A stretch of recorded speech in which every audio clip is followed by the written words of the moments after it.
जय मसीह की। मसीह परिवार वचन जीवन कार्यक्रम में आप सभी को हम एक बार फिर स्वागत करते हैं और धन्यवाद देना चाहते हैं हमारे साथ में शामिल होने के लिए। ये याद रखना, वचन ही जीवन है और जीवन ही वचन है, क्योंकि बिना वचन के हम परमेश्वर को प्रसन्न नहीं कर सकते। और ये सही है।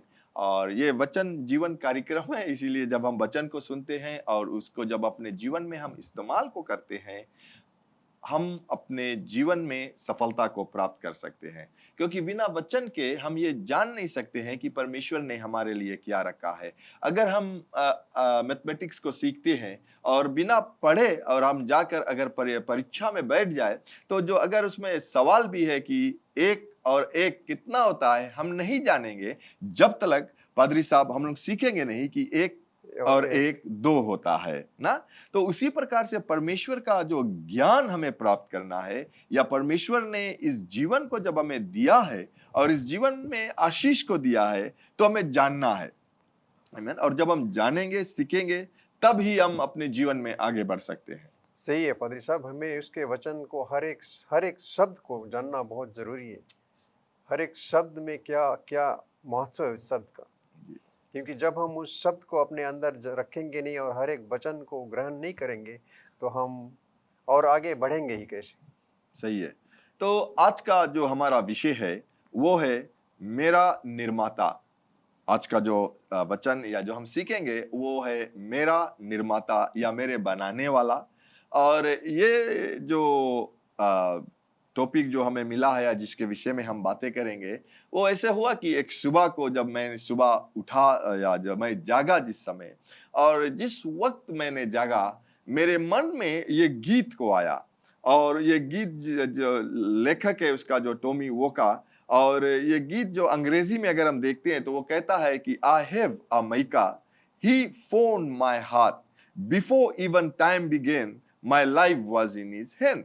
तो मैं और अगर अंग्रेजी हिंदी में देखते हैं तो कहता है कुछ इस प्रकार से, मेरा पास एक निर्माता है, या मेरे पास एक बनाने वाला है, या मेरे बनाने वाला मेरे पास है। उसने मेरे दिल को बनाया, समय शुरू होने से पहले मेरा जीवन उसके हाथ में था। और जब मैं इस गीत को ध्यान दे रहा था और इसे सुन रहा था, तो परमेश्वर मुझसे गीत से बातें करने लगा और ये कहता है कि यह दिखलाता है कि जो परमेश्वर ने हमें बनाया है, जो हमें इस जीवन को दिया है, वो हमें कभी त्यागता नहीं है, वो हमें कभी छोड़ता नहीं है, और वो हमें कभी दूर नहीं करता है। क्योंकि वो बनाने वाला सिर्फ हमें ये नया जीवन को नहीं दिया है, या जब हम यीशु मसीह के अपनाए और नया जीवन को प्राप्त किया, उस समय से वो हमें नहीं जानता है।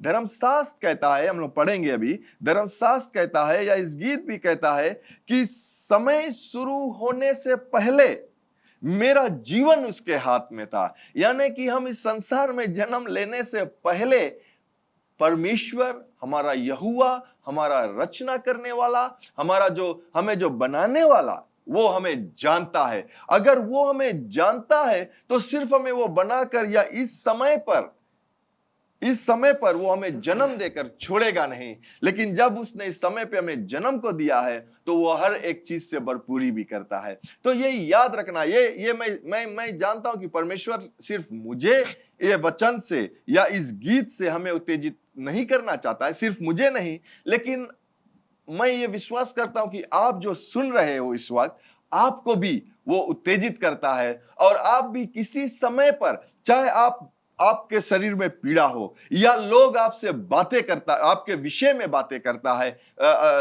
जो सही बातें नहीं है, या लोग आपके विरोध में आते हैं, लेकिन परमेश्वर ये कहना चाहता है कि मैं जो आपको बनाया हूं, मैंने जो आपको रचना किया है, मैं तुम्हारे साथ सर्वदा रहता हूं, मैं तुम्हें कभी नहीं छोड़ता हूं, मैं तुम्हारे विषय में कभी बुरे बुरे बातें नहीं करता हूं। जब तुम गिरते हो तो मैं तुम्हारे हाथ पकड़कर उठाता हूं। ये परमेश्वर हमसे बतलाना चाहता है, या हम सब जो अभी सुनते हैं, ये परमेश्वर आपसे कहना चाहता है।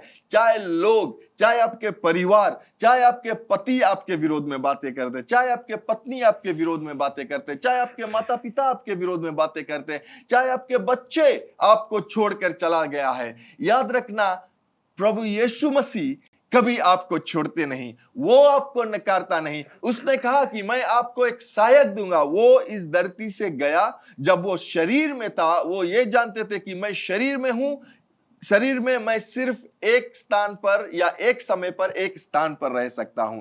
इसीलिए उसने कहा कि मुझे जाना पड़ेगा, क्योंकि जब मैं जाऊंगा मैं तुझे अपने आत्मा को दूंगा, एक सहायक को दूंगा। और वो अपने नाम से एक सहायक को दिया जो पवित्र आत्मा है, जो हमें मदद करता है, जो हमें उत्तेजित करता है। जिस प्रकार से दाऊद, याद रखना, उत्तेजित किस प्रकार से करता है। जब दाऊद अकेला हो गया था, जब दाऊद गया लड़ाई करने के लिए, अपने सेनाओं के साथ में गया, वो लड़ाई कर कर जब अपने जो शहर था, जो अपने घर था, लौट कर अपने गांव को आए, जीत कर आए। याद रखना, वो जीत कर आया, हार कर नहीं आए। लेकिन उसके कुछ निर्णय ऐसा था कि वहां पर, और सेना लोग के छोड़ के नहीं गया। तो क्या हुआ, जो दुश्मन देश थे वो आकर जितना भी चीज था, जितना स्त्री थे, उनके बच्चे थे और जो भेड़ बकरी थे, सब लेकर और उस शहर को आग लगाकर चला गया।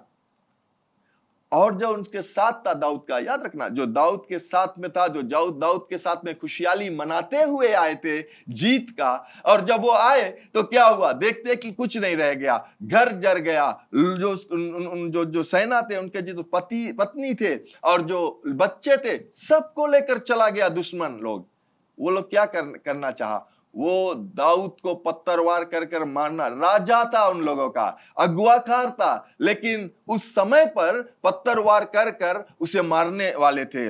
दाऊद के साथ में कोई नहीं था। याद रखना, दाऊद के साथ में कोई नहीं था। दाऊद अकेला पड़ गया। दाऊद भी वहां पर रो रहे थे। धर्मशास्त्र कहता है कि इतना रोया कि उसके आंख में से आंसू जो था वो समाप्त, खलास हो गया, उससे ज्यादा आंसू ही नहीं निकल सका। लेकिन उसके बाद में, याद रखना, समय रहता है कि हम शोक मनाते हैं, समय रहता है कि शायद हम दुख में आते हैं, लेकिन एक जगह या एक समय यह भी आता है उसके बाद में हमें क्या करना है, हमें उसे वहां पर दाऊद की तरह वो समय पर आकर वो अपने आप को उत्तेजित करने लगा। प्यारे लोग, याद रखना, उसे कोई आकर उत्तेजित नहीं किया, वो अपने आप से उत्तेजित करने लगा कि परमेश्वर तू मेरे साथ में था। जो बालू आया और जो मेरे भेड़ को मारने की कोशिश किया, आपने हमें सामर्थ को दिया और मैंने उस बालू के मुंह से क्या निकाला, जो भेड़ थे उसे निकाला। जब शेर आया उससे मैंने बचाया। वो अपने आप को उत्तेजित करने लगा, और जब वो उत्तेजित को प्राप्त किया और परमेश्वर के बच्चा या परमेश्वर से कहा कि मैं जाकर उन लोगों पर वार कर कर उसे जीत कर आऊंगा, परमेश्वर ने उसे बतलाया जाओ मैं तुम्हारे साथ हूं, तो वो गया। और जब जाने वाले थे तो अपने और सेनाओं से भी कहा कि मैं जा रहा हूं और मैं जीत कर आऊंगा। तो क्या हुआ, एक जन के उत्तेजित से जो लोग उसे वार करने वाले थे उनके साथ में होकर जाकर हर एक जो वस्तु वो लोग ले गए थे, उस धर्मशास्त्र कहता है कि उसमें से कोई एक भी उसे वो मिस नहीं किया, सबको लेकर आए। कैसे हुआ, जब वो अपने आप को उत्तेजित करने लगा। और जब हम इस गीत को देखते हैं कि मेरे पास एक निर्माता है, मैं जानता हूं कि जब मुझे वो सुबह उठा, मैं कोई दुख में नहीं उठा, लेकिन परमेश्वर ने मुझे याद किया कि कराया कि आहे वा मई का, मेरे पास एक बनाने वाला, मेरा निर्माता है, और वो कोई और नहीं, वो परमेश्वर है। जो मैं फिर से गीत को पढ़ूंगा और इसके बाद में, और जब मैं इसे जब ध्यान कर रहे थे तो परमेश्वर ने मुझे धर्मशास्त्र में से दिखलाया, साम्स के किताब, भजन सहायता के किताब में 139 से, वो हम पढ़ेंगे, लेकिन मैं इस गीत का जो बोल है वो मैं पढ़ना चाहता हूं ताकि आप ये सुने और जाने कि हमारा जो निर्माता है हमारे विषय में सोचता है, जानता है। और कहता है कि मेरे पास एक निर्माता है, उसने मेरे दिल को बनाया, समय शुरू होने से पहले मेरा जीवन उसके हाथ में था। समय शुरू होने से पहले मेरा जीवन उसके हाथ में था। वह मेरे नाम जानता है, वह मेरे हर एक विचार को जानता है, वह हर आंसू को देखता है जो गिरता है, और जब मैं पुकारता हूं तो वो मुझे सुनता है। मेरे पास एक पिता है। मेरे बनाने वाले कौन है? मेरे पिता है। मेरे पास एक पिता है, वह मुझे अपना कहता है, वह मुझे कभी नहीं छोड़ेगा। चाहे मैं कहीं भी जाऊं, वह मेरे नाम जानता है। वह मेरे हर विचार को जानता है। देखा, वह मेरे हर विचार को जानता है। वह गिरने वाले हर आंसू को देखता है, और जब मैं पुकारता हूं तो वो मेरी सुनता है। वह मुझे जानता है। याद रखना, परमेश्वर हमें जानता है। तो मैं चाहूंगा पादरी साहब, आप धर्मशास्त्र में से वचन में से पढ़े। हम साम्स 139 1 से 18 तक पढ़ते हैं। और साहब, जैसा आपने कहा, हे यहोवा, तूने मुझे जांच कर जान लिया है। तूने मेरा उठना बैठना जानता है, और मेरे विचारों को दूर ही से समझ लेता है। मेरे चलने और लेटने की तू भली भांति छानबीन करता है, और मेरे पूरे चाल चलन का भेद जानता है। हे यहोवा, मेरे मुंह में ऐसी कोई बात नहीं जिसे तू पूरी रीति से ना जानता हो। तूने मुझे आगे पीछे घेर रखा है, और अपना हाथ मुझ पर रखे रहता है। यह ज्ञान मेरे लिए बहुत कठिन है, यह गंभीर और मेरी समझ से बाहर है। मैं तेरे आत्मा से भाग कर किधर जाऊं, या तेरे सामने से किधर भागूं? यदि मैं आकाश पर चढ़ जाऊं तो तू वहाँ है। यदि मैं अपना बिछौना अधोलोक में बिछाऊं तो वहाँ भी तू है। यदि मैं भोर की किरणों पर चढ़कर समुद्र के पार जा बसूं तो वहाँ भी तू अपने हाथ से मेरी अगुवाई करेगा, और अपने दाहिने हाथ से मुझे पकड़े रहेगा। यदि मैं कहूँ कि अंधकार में, तो मैं छिप जाऊंगा, और मेरे चारों ओर का उजियाला रात का अंधेरा हो जाएगा, तो भी अंधकार तुझ से ना छिपेगा। रात तो दिन के तुल्य प्रकाश देगी, क्योंकि तेरे लिए अंधेरा और उजियाला दोनों एक समान है। मेरे मन का स्वामी तो तू है। तूने मुझे माता के गर्भ में रचा है। मैं तेरा धन्यवाद करूंगा, इसलिए कि मैं भयानक और अद्भुत रीति से रचा गया हूँ। तेरे काम तो आश्चर्य के हैं, और मैं इसे भली भांति जानता हूँ। जब मैं गुप्त में बनाया जाता हूँ, और पृथ्वी के नीचे स्थानों में रचा जाता हूँ, तब मेरी हड्डियाँ तुझसे छिपी ना थी। तेरी आँखों ने मेरे बेडौल तत्व को देखा, और मेरे सब अंग को दिन दिन बनते जाते थे। वे रचे जाने से पहले तेरी पुस्तक में लिखे हुए थे। मेरे लिए तो हे परमेश्वर, तेरे विचार क्या ही बहुमूल्य हैं। उनकी संख्या का जोड़ कैसा है। यदि मैं उनको गिनता तो वे बालू के किनकों के से भी अधिक ठहरते हैं। जब मैं जाग उठता हूँ, तब भी तेरे संग रहता हूँ। जब मैं जाग उठता हूं, तब भी परमेश्वर हमारे संग रहता है। जब हम सुन रहे थे, हम ये भी जानते हैं कि जब ये वचन को आप सुन रहे थे, यहां पर हम देखते हैं कि जहां मैं जाऊं, परमेश्वर हमारे साथ रहता है। आमीन। जहां मैं जाऊंगा, जहां पर मैं रहता हूं, शायद मैं अंधकार में भी ये सोचूं कि मैं अंधकार में अपने आप को छुपा लूं, लेकिन अंधकार भी ज्योति की समान परमेश्वर के लिए है। वो हमें वहां देखता है। और धर्मशास्त्र अच्छी तरह से ये दाऊद क्यों कह सका, क्योंकि दाऊद ये वचन को कह सका जब वो दुश्मन से घेरे हुए थे, जब उसके जो राजा सोल थे उसके विरोध में थे, उसके मारने दौड़ते थे। ये राजा सोल के विरोध में कुछ नहीं किया, लेकिन राजा सोल जो थे वो उसे मारना चाहते थे, उसके दुश्मन थे। लेकिन और भी दुश्मन थे वहां पर, लेकिन ये जानते थे दाऊद कि परमेश्वर जो है वो मुझे बनाने वाला है। परमेश्वर जब मुझे बनाया है तो वो मुझे बचाने वाला है। इसलिए वो कहता है कि जब मैं क्योंकि वो ये भी जाना कि अगर परमेश्वर ने हमें चुना है, तो मैं जब जन्म लिया तब नहीं चुना, या जब मैं जिस दिन मुझे उसने तेल से मला उस दिन वो मुझे नहीं चुना। दाऊद ये कहता है कि तुम मुझे जानते थे जब मैं अपने माता के गर्भ में थे। प्यारे लोग, आज मैं आपसे ये कहना चाहता हूँ, ये उत्तेजित करना चाहता हूँ।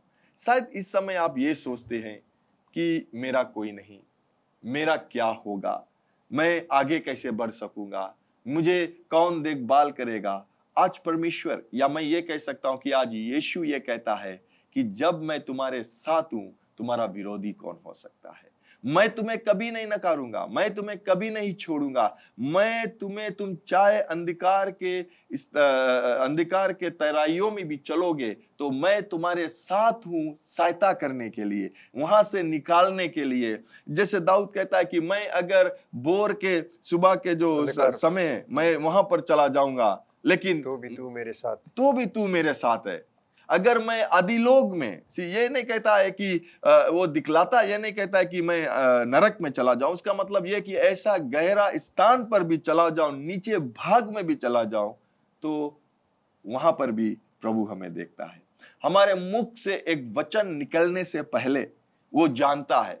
मैं ये नहीं कहता हूं कि हमारे हृदय में वचन है या हमें किसी चीज की जरूरत है वो हम कहे नहीं, हमें कहना जरूरी है, क्योंकि धर्मशास्त्र कहता है मांगो तो मिलेगा। परमेश्वर चाहता है कि हम उससे मांगे, लेकिन मांगने से पहले वो हमारे जरूरतों को जानता है, और बहुत समय मांगने से पहले वो हमारे जरूरतों को भी पूरा करता है। तो ये मैं आपको उत्तेजित करना चाहता हूं, या खुद परमेश्वर आपको यह बतलाना चाहता है, यीशु आपको बतलाना चाहता है कि मैं तुम्हारे साथ सर्वदा रहूंगा, और सर्वदा रहूंगा, आज भी है और वो कल भी रहेगा। संसार एक तरफ हो जाए, परिवार एक तरफ हो जाए, लेकिन मैं तुझे नहीं छोड़ूंगा, मैं तुम्हारे साथ और रहूंगा। और जब मैं ये कहना चाहता हूं कि जब मैं इन बातों पे या ये वचन को जो मैं पढ़ रहा था, ध्यान दे रहा था, फिर परमेश्वर ने मुझे एक और स्थान पर ले गया, और वो था जर्माया के किताब में, जर्माया 29:11 में। अगर हम वहां देखते हैं, और अगर हम ये भी कह सकते हैं कि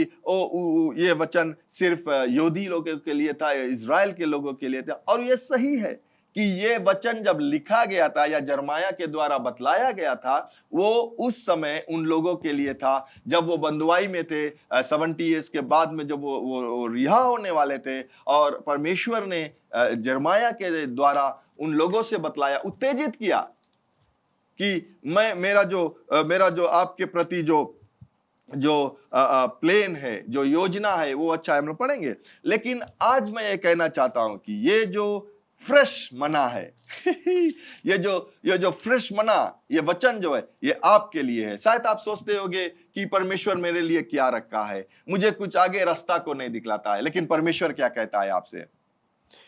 क्योंकि यहोवा की यह वाणी है कि जो कल्पनाएं मैं तुम्हारे विषय करता हूँ उन्हें मैं जानता हूँ, वे हानि के नहीं वरन कुशल ही के हैं, और अंत में तुम्हारी आशा पूरी करूँगा। आमीन।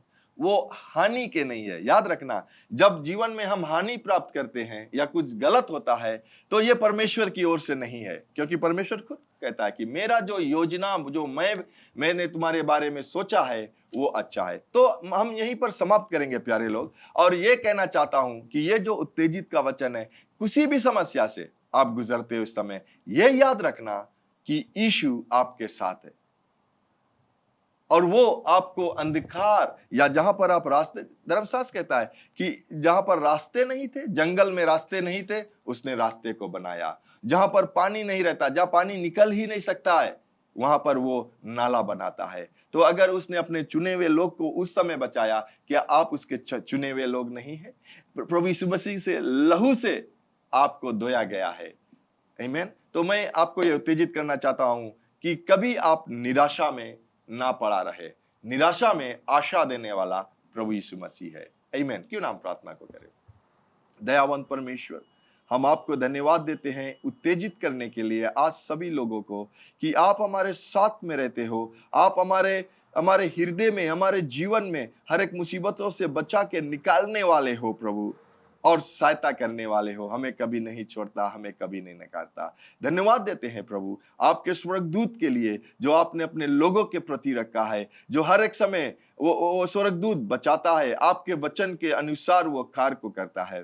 धन्यवाद है आपके चंगाई के लिए इस समय प्रभु, जो लोगों के जीवन में, जो सुनते मेरे आवाज को, और उनके जीवन में वो प्रगट, आपके चंगाई जो है वो प्रगट होता है, बढ़ंती उनके जीवन में आता है, सफलता का जीवन आप जो देते हो वो जी रहा है। यीशु के पवित्र नाम से आमीन। एक बार फिर आपको हम धन्यवाद देते हैं हमारे साथ जुड़ने के लिए। लेकिन सबसे अच्छा उपहार और आशीष जो परमेश्वर देता है वो है अनंत जीवन। वो अनंत जीवन और पाप क्षमा यीशु पर विश्वास करने से ही आता है। तो अगर आप यीशु पर विश्वास करना चाहते हो, पूरे हृदय और दिल से उसको अपना आत्मा देना चाहते हो और आज से उसके पीछे होना चाहते हो, बपतिस्मा लेना चाहते हो, कलीसिया को ज्वाइन करना चाहते हो या उसमें शामिल होना चाहते हो, वो शुरू होता है आज और अभी जब आप इस प्रार्थना को हमारे साथ करोगे। तो हमारे साथ प्रार्थना कीजिए, मन से विश्वास कीजिए और कहिए, दयावान पिता, मैं विश्वास करता हूं तेरे पुत्र यीशु पर। यीशु, तू मेरा प्रभु है।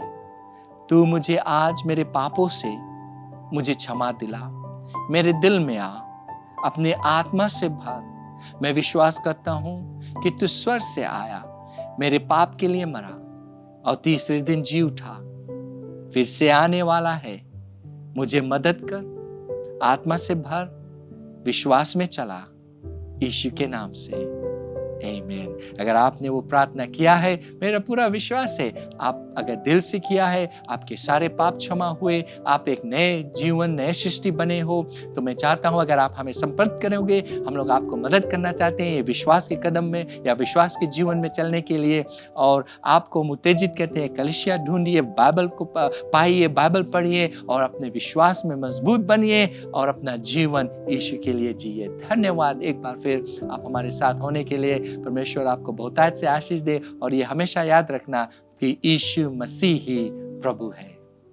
Learn more from God's Word and send us your prayer request by visiting our website www.jclm.org, or you can like our Facebook page, Jesus Christ is Lord Ministries, to keep up with the now word of the Lord for the season. Follow us on Instagram, JCLM Fiji.